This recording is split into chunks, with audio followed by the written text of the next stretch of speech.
ओडिशा रे कालबैसाखी नोर वेस्टर प्रभाव को नहीं आंचलिक पाणीपाग विज्ञान केन्द्र पक्षर गुरुत्वपूर्ण सूचना जारी करा जायछि। आज अप्रैल 6 एवं आगामी किछि दिन पई राज्यर विभिन्न जिल्ला रे वर्षा और पवनर संभावना रहिछि। एठारे आजिर मुख्य पाणीपाग अपडेट रहिला। मुख्य सतर्क सूचना अलर्ट्स ऑरेंज अलर्ट आसंता काली अप्रैल 7 पई मयूरभंज बालेश्वर भद्रक एवं केन्दुझर जिल्ला को ऑरेंज अलर्ट जारी करा जायछि।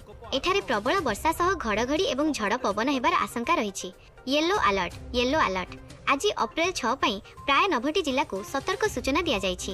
विशेष करी उपकूल और आभ्यंतरीण ओडिशा रे बिजुली घड़घड़ी सह स्वल्परू मध्यम धरणर वर्षा होई पारे। पवनर बेग कालबैसाखी समय रे पवनर बेग घंटा प्रति 40 रु 50 किमी किंबा किछि स्थान रे एहाठारु अधिक रहि पारे। आगामी 5 दिनर पूर्वानुमान एप्रिल 6 रु 8 एही समय मध्य रे कालबैसाखीर प्रभाव सबुठारु अधिक रहिबो। प्राय समस्त जिल्ला रे पाग आंशिक मेघुआ रहिबा सह संजय बेलकु वर्षा हेबार संभावना अछि।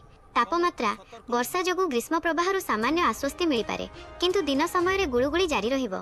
भुवनेश्वर एवं आखपाख अंचल रे सर्वोच्च तापमात्रा 37 सी पाखापाखी रहि पारे। सुरक्षा परामर्श 1 घड़घड़ी और बिजुली मारुथिबा समय रे बाहर को जाआंतु नाही। 2 गछ मूले किंबा विद्युत खुंट पाखरे आश्रय नियंतु नाही। 3 चाषी मानकु सेमानक अमल होइथिबा फसल को सुरक्षित स्थान रे रखिबाकू परामर्श दिया जायछि। आपण केउ जिल्ला विषय रे जानिबाकू चाहुछन्ति कि कहिले मु सेही अंचलर स्पष्ट सूचना देई पारिबे।